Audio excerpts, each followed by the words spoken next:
Tonight, we continue to watch the race against the clock to try to find that missing submersible in the Atlantic. And here is what we know tonight. According to estimates, they have enough oxygen to last at least until tomorrow morning. And crews are now searching an area twice the size of Connecticut. There's also more international help joining the search, including a French deep diving robot. CBS 2's Dick Brennan joins us now with the latest on this. Dick? Well, Christina Maurice, the Titanic wreckage is located in waters that's 2.5 miles deep. That's roughly the equivalent of 9 Empire State Buildings stacked on top of each other. And right now, the Coast Guard is still trying to figure out if they've heard from the people on board the submersible. Is a noise from below actually a cry for help? For a second day, sonar buoys have detected sounds, but just what are they? The Coast Guard is not sure. The noises have been described as banging noises, but again, it's very difficult to discern what the source of those noises are at times. Coast Guard officials said they could not confirm reports that the sounds were detected 30 minutes apart, something that was giving hope to friends of Titanic expert Paul-Henri Narjolet, one of the 5 people on board who would likely be a great influence on his fellow passengers.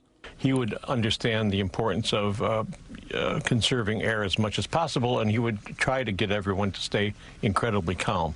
A normal expedition would have taken about 2 hours to get down to the Titanic at a depth over 12,600 feet. There would be a 4-hour tour of the wreck, and then the trip to the surface would take another 2 hours. But on this trip, contact was lost at about an hour and 45 minutes in at an unknown depth. Part of my mind was going, well, this could be the end. The Simpsons writer Mike Reese took the underwater trip almost a year ago and says passengers know the danger.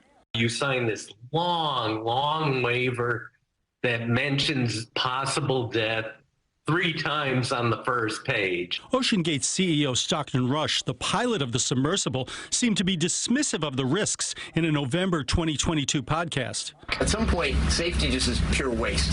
I mean, if you just want to be safe, don't get out of bed, don't get in your car, don't do anything. At some point, you're going to take some risk. Alan Newman had taken that risk last year. It's not a Disney ride, right? These are pushing the limits, and they don't go always as planned. On Twitter, everybody's like, what are they thinking, those idiots? Who would get onto that death trap? CBS News correspondent David Pogue says for the passengers, it's all about the rush. They live for adrenaline. They have gone to volcanoes and swum with sharks. For them, this kind of risk-taking, dangerous adventure is the juice of life. Now, rescue experts say if the Titan is located, the rescue would be very complicated and time-consuming. They would need another submersible capable of going to that depth and then somehow getting Titan off the ocean floor if it's there. And indeed, time is running out. Christine. Okay, Dick, thank you. And do stay with CBS 2 News for continuing coverage on the search. We'll have the latest updates on our website, cbsnewyork.com.